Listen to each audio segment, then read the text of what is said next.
Southwest Utah's dry conditions have officials considering a state of emergency.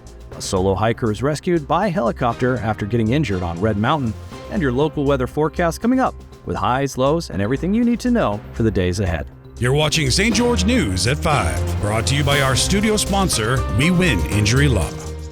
Good afternoon, I'm Ryan Forsey. Governor Spencer Cox warns that persistent drought conditions in southwest Utah may soon prompt a state of emergency declaration. Here is more from Maury Kessler on how this could impact local communities and water resources. Southwest Utah remains in extreme drought despite the state's snowpack peaking at normal levels in late March. With snowpack in the region at only 31% of median and soil moisture critically low, estimated runoff may reach below 20%. This means most snowmelt will most likely be absorbed before reaching vital reservoirs. While Washington County's main reservoirs are about 78% full thanks to previous winters, officials warn that this year's poor runoff offers very little, and contingency plans, including possible water restrictions, are being prepared. Governor Spencer Cox has indicated that a state of emergency declaration for drought-stricken counties is likely. They are seeing some elevated drought conditions there. I would say, yes, there is a very real possibility. In fact, we're working on it right now of an emergency declaration for a couple counties, maybe more than a few counties in the southwest corner of our state that will be experiencing drought, which will hurt our agriculture business in those areas and some others. So we'll be working with local officials and emergency officials on that.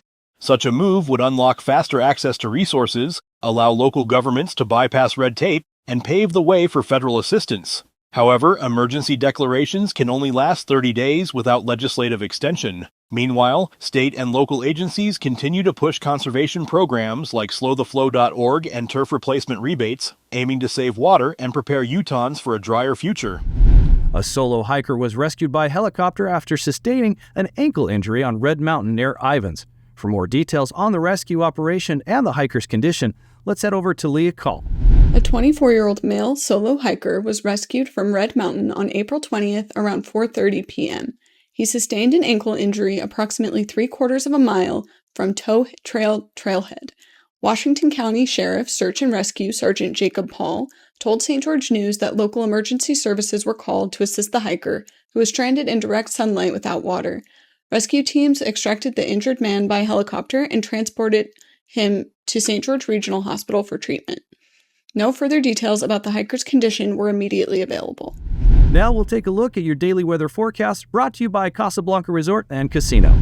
In St. George, it's currently 81 degrees, cooling down to 51 tonight. Tomorrow, temperatures will rise slightly with a high of 85 and a low of 56. Over in Mesquite, the current temperature is 85 degrees with sunny skies, dipping to 58 overnight. Tuesday brings even warmer weather with a high of 91 and a low of 62. Meanwhile, Cedar City is enjoying sunny conditions at 67 and expect a low of 40. Tomorrow's forecast remains pleasant with a high of 70 and a low of 46. Desert Hills and Snow Canyon lead the Region 9 baseball RPI standings as they prepare for a pivotal showdown that could determine playoff seeding. Here is Aaron Crane with your local sports update.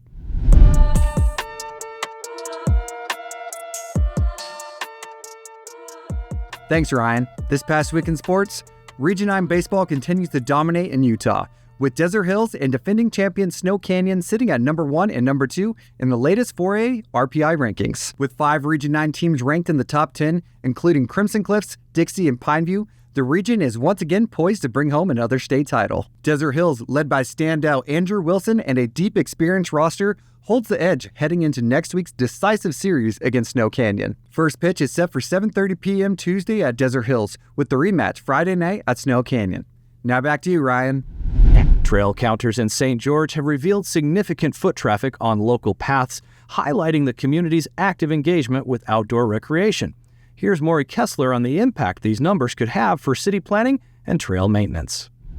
In 2024, over 1.1 million people used the St. George Trail System, a number that far exceeds the city's population of 110,000 and reflects the growing popularity of its 75 miles of paved and 40 miles of unpaved trails.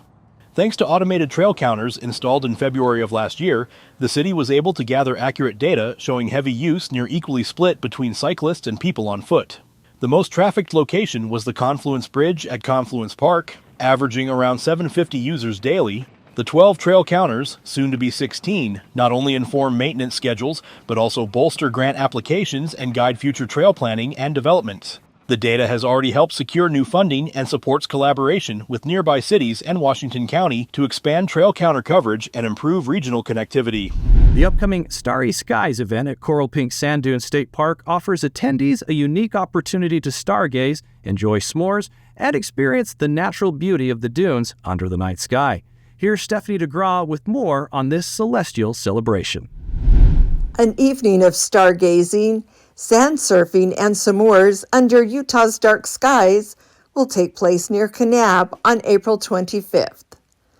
The Starry Skies Challenge will be held at Coral Pink Sand Dunes State Park, and while the event is free, registration is required.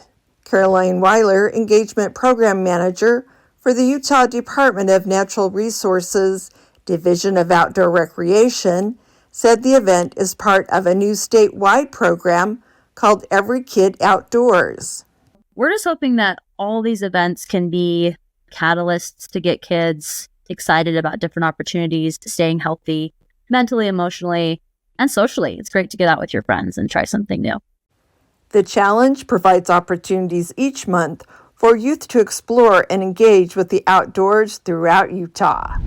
Thank you for watching St. George News at 5. To learn more about our studio sponsor, We Win Injury Law, go to wewininjurylaw.com. I'm Ryan Forsey with St. George News, your #1 source for local news.